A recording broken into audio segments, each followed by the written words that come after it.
yaitu kita harus profesional. Maksudnya di sini kita tidak boleh membeda-bedakan. Kalau misalnya ada contohnya teman asramata tiba-tiba jatuh dari di lapangan di lapangan depan asrama, tiba-tiba setelah jatuh kakinya berdarah, tetapi kita ingat-ingat, oh ternyata dulu dia kalau dari kampung tidak pernah nakasi kuenya. Meskipun agak jengkel, kita tetap harus menolong. Kenapa? Karena kita harus profesional sebagai anggota PMR atau PMI. Kemudian selanjutnya yaitu kemampuan bersosialisasi. Jadi dalam menolong itu kita harus juga ramah, bercerita kepada orang yang kita tolong. Kenapa? Supaya dia tidak sangat merasakan sakitnya luka yang ada pada tubuhnya, supaya dia tidak fokus ke sana. Makanya kita ajak cerita-cerita. Kemudian selanjutnya yaitu kondisi fisik yang baik. Jadi kita harus punya kondisi fisik yang baik. Kita harus kuat. Kalau misalnya kita misalnya tidak bisa angkat sesuatu walaupun itu ringan, kemudian kita sering sakit, maka itu tidak bisa juga kita melakukan pertolongan pertama karena kita yang mau ditolong ya. Kemudian yang paling penting yaitu seorang penolong harus merasa bangga. Kita harus bangga ya, karena kita yang melakukan menolong orang itu sehingga orang itu bisa kembali seperti dulu. Walaupun semuanya itu atas berkat pertolongan dari Allah, tetapi melalui kita lah sehingga orang itu bisa menjadi sehat. Jadi itu ya, dalam melakukan pertolongan pertama itu juga yang perlu kita perhatikan. Kemudian yang terakhir, setelah semuanya kita sudah siap, diri kita sudah siap, kita sudah tahu apa yang harus kita lakukan, kita harus tahu juga alat-alat yang digunakan untuk melakukan pertolongan pertama. Jadi alat yang digunakan untuk melakukan pertolongan pertama itu ada beberapa. Yang pertama adalah ini kasa, namanya kasa steril. Isinya seperti ini. Ini digunakan untuk menutup luka.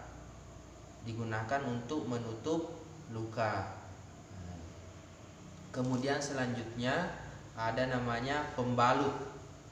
Pembalutnya ini ada yang namanya pembalut gulung. Modelnya seperti ini ya. Seperti ini. Biasa kita sebut perban. Pembalut gulung atau kasa gulung atau perban. Kemudian selanjutnya yaitu cairan antiseptik atau pembersih luka. Ini namanya NaCl atau biasa orang sebut cairan infus ya.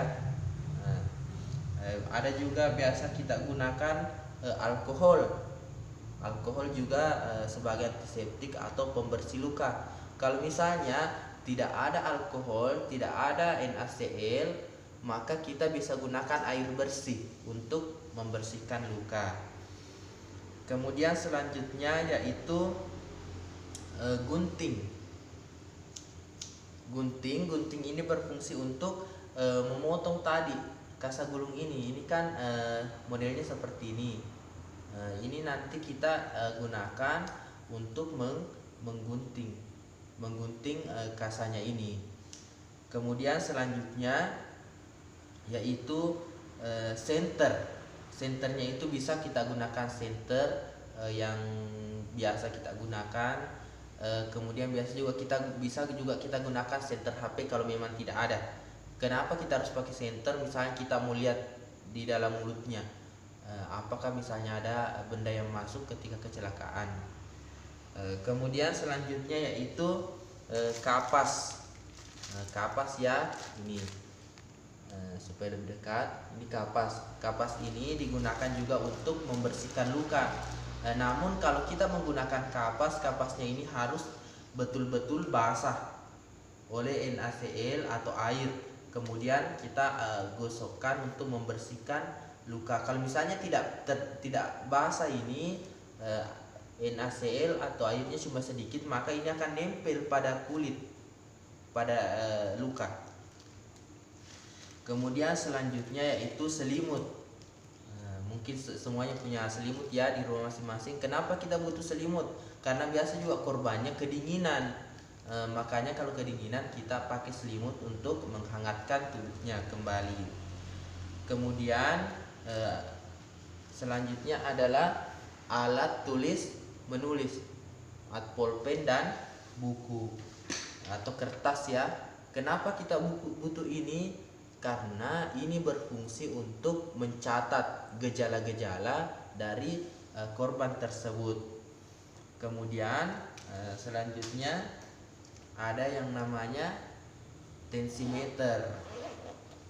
Tensimeter ya, atau alat yang digunakan untuk memeriksa tekanan darah. Ini ya, modelnya seperti ini. Ini adalah alat untuk memeriksa tekanan darah. Kemudian selanjutnya yaitu apa namanya ini? Ini namanya stetoskop. Itu kan yang biasa digunakan oleh dokter-dokter. Ini namanya stetoskop. Ini semua digunakan untuk mengecek detak jantung atau nadi dari korban. Kemudian selanjutnya saya lupa tunjukkan tadi, ini namanya Rivanol. Ini juga pembersih luka atau cairan antiseptik. Jadi itu ya alat-alat atau yang bisa kita, sebenarnya masih banyak sekali, tetapi kalau sudah ada mini tadi yang sudah saya tunjukkan, maka itu kita sudah bisa melakukan pertolongan pertama. Jangankan kasa gulung, kalau tidak ada kasa gulung, tidak ada kasa steril, kain juga bisa kita gunakan untuk membersihkan dan menutup luka serta membalut luka. Jadi mungkin cukup sekian untuk materi ini. Semoga semuanya bisa paham dan mengerti dan bisa mempraktekkannya nanti di rumah. Kalau misalnya sudah tahu, nanti pada saat materi selanjutnya sudah tahu bahan-bahannya, sudah bisa mempraktekkan bagaimana cara membalut, bagaimana cara menutup luka dan lain sebagainya. Jadi cukup sekian. Noi siamo tutti fratelli, wabillahi taufiq was sa'adah. Assalamualaikum warahmatullahi wabarakatuh.